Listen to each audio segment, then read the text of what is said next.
In this video, we're going to be taking a look at comparing and ordering rational numbers. You will need to turn to page 59 in your Go Math book, get out your math journal, and a pencil.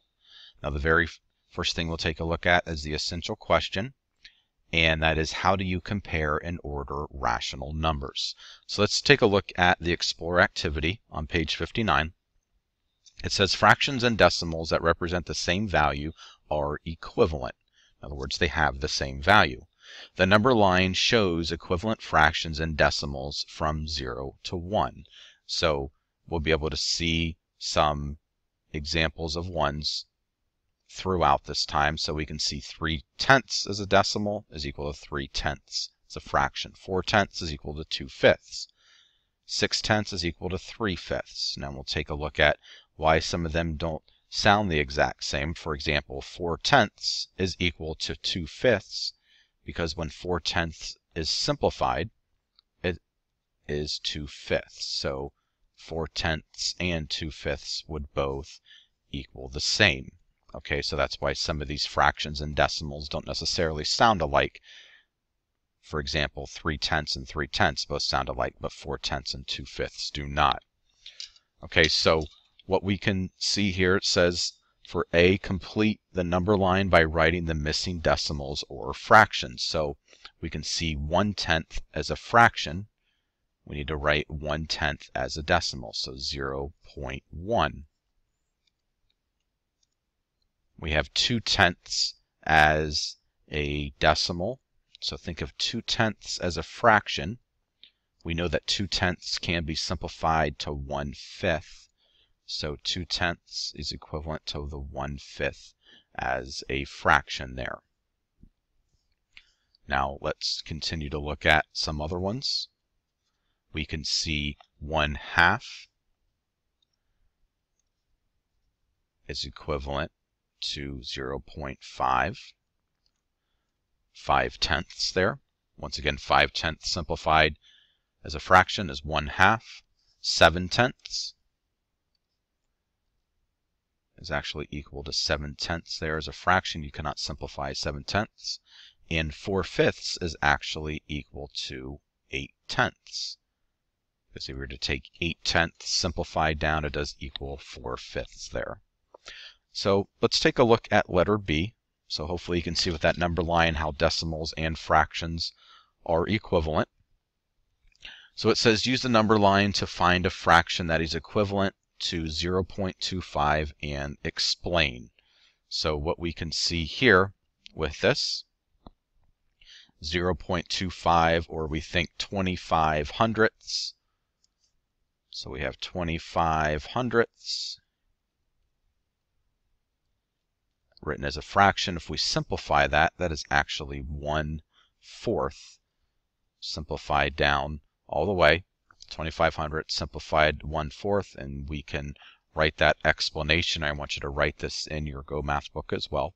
1/4 and 0.25. And so what we'll need to do, you can see that arrow there, 0.25, or 25 hundredths and 1/4 both represent the point halfway between 0.2 and 0.3. Okay, now that's not 2 and 3, that's 2/10 and 3/10.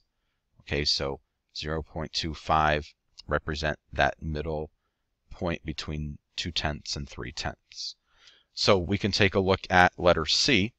It says explain how to use a number line to find a decimal equivalent to 1 7/10.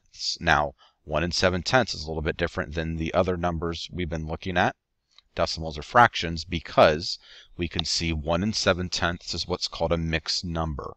Why is it a mixed number? Because it has both a whole number and a fraction.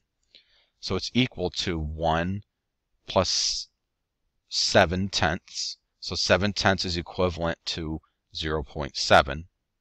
1 plus 7/10 is equal to 1.7. So 1 7/10 is equivalent to 1 7/10.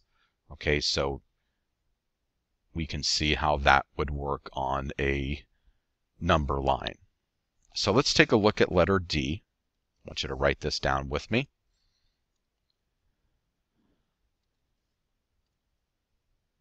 And it says use the number line to complete each statement. So 2/10 we can see is equivalent here to 1/5. If we can look right up there, I want you to write that down, is equivalent to 1/5. What decimal is equivalent to 3/10? So we can find 3/10 on the number line. We can see 0.3. 75/100. Okay, what we can see for 75/100, we can see 75 over 100 is actually equivalent, and that's going to be right in between the 7/10 and 8/10 is going to be equivalent to 3/4 there. Okay, so 75/100 is equivalent to 3/4. And 1 and 25/100, so we don't really see this on the number line at all, but 1 and 25/100, we know that 25/100, so we can see is going to be in between the 2/10 and 3/10, so the 1 and 25/100. We know 25/100 can be simplified to 1/4. That whole number will stay the same, so it's going to be 1 and 1/4 for 1 and 25/100. And I want you to write that down as well. So let's take a look at how does a number line represent equivalent fractions and decimals. What we can see here is that a decimal and fraction that represent the same point on the number line are equivalent. So we can see that within our number line, decimals and fractions are equivalent if they represent the same point on the number line. So if we're taking a look at a decimal between 4/10 and 4/5, what we can see with this, it could be a lot of different answers, but we can say 0.421 or 0 and 421 thousandths, and we can also say 47/100 could be in between 4/10 and 5/10. Okay, so what I want you to do now is read through page 60, read all those different steps as they show you how to find and how to order fractions and decimals. So you need to pause the video and read through section A and B within example 1. Now what I want you to do is complete number 3 on your own, and you can do that now. Okay, so you can see the answer here. I have 15/100, 3/5, 7/10, and 85/100. It is important when you're ordering decimals and fractions, it's very difficult to order them if they're not all the same. It's like apples and oranges, trying to compare them. So it's important to change all of the fractions to decimals and then order them that way, and understanding that 3/5 does represent 6/10, 7/10 represents, or the 7/10 here represents 7/10 like that, and then you can order them from least to greatest very easily. So it's important to make sure that you convert all fractions to decimals and you're comparing them all the same way, but then you'll still need to write the answer with both fractions and decimals as well. Okay, now we're going to be taking a look at ordering rational numbers, and you can use a number line to order positive and negative rational numbers. So you can take a look at that example 2, and what we want to do within all of this, we can see John, Sue, Anna, Mike, and Tom, the time above or below average in minutes. And so what we want to do is order the numbers from least to greatest in order to find the answer here. So step 1, we want to write the fractions as equivalent decimals. It's very important to understand. So we know 1/2, the equivalent decimal is 5/10. Why do we know that? Because we know that 5/10, when simplified, does equal 1/2. Okay, so it's important to understand the equivalent decimals and so on. 1 and 1/4 equals 1 and 20. Should say negative 1 and 1/4 is equal to negative 1 and 25/100. Okay, we know that because 25/100 simplified, as we saw previously in the video, is 1/4. And so what we can do, step 2, we can use a number line to write the decimals in order. So once again, we know that the farther the number is to the left on a number line, the least value it has, and the farther it is to the right, the greater the number is.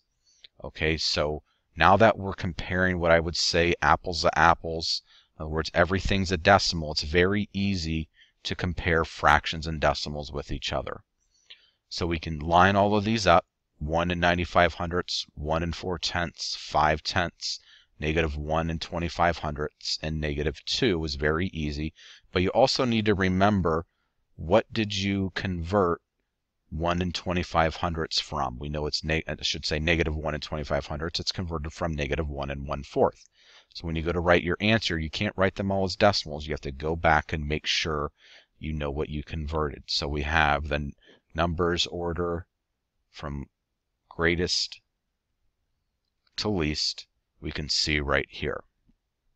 So let's take a look at the reflect. Describe the difference. Describe a different way to order the numbers. So what we can do, instead of converting fractions to decimals, we can convert decimals to fractions. You can see the explanation right there on page 4. And I want you to write this down. So this is just another way to do it. You don't have to go fraction to decimal. You can do the opposite, decimal to fraction. But what the important part is that you just are comparing decimals with decimals, fractions with fractions. Now what I want you to do is complete 5 on your own, and you can work on that now. Okay, so make sure your answer matches mine for number 5. And I want you to do number 1 on your own and make sure you simplify that fraction. Okay, you can see the answer there is 3/5. Now I want you to do number 6 on your own. And I want you to do number 9 on your own. And you should have 3/4 for your answer. Now I want you to do number 11 on your own. So you should have 12 3/4, 12 7/10, and 12 3/5. Now I would like you to do number 14 on your own. So you should have 1/5, 35 hundredths, 12 25ths, 5 tenths, and 4/5 when ordering them from least to greatest. And finally, I want you to do 20 on your own. Okay, your answer should be 35 hundredths, -35 hundredths, -3 tenths, 5 tenths, and 55 hundredths. So let's take a look at the essential question check-in. So it says, explain how to compare 7 tenths and 5/8. So first of all, you want to convert the fraction to a decimal. So we have 5 divided by 8 equals 625 thousandths. And you can compare by using place value or graphing both numbers on a number line. So we know that 7 tenths is greater than 5/8. So this concludes the video on comparing and ordering rational numbers. If you have any questions about this concept, please come and see me.